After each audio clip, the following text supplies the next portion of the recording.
What is your name? My name is Maning Caranto. How old are you? 45. What is your religion? Christian. Are you married? No. Do you have son or No. daughter? No. Okay. How long you have been working in Hong Kong? 4 years and 4 months. Do you have working experience in other countries? Yes. Where? Qatar.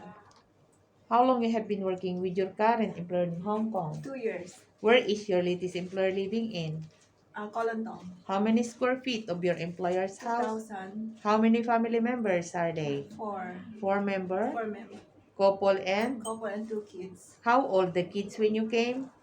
5 and 9. Okay, would you please describe your daily working schedule? What time you wake up in the morning? I wake up at 6 and sleep at 10.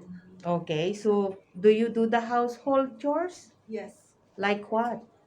Cleaning, marketing, laundry, ironing, and sending the kids in school and some activity.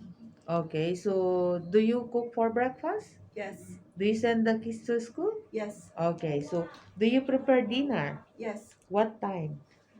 6 prepare 6 and 7 is the eating time. Okay, so where will you go on your holiday? Church. Only church? Yes. What kind of household chores are you good for?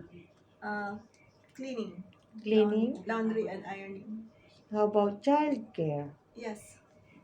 What is your job in your country before you came to Hong Kong? Cashier in the shopping mall. Okay, thank you.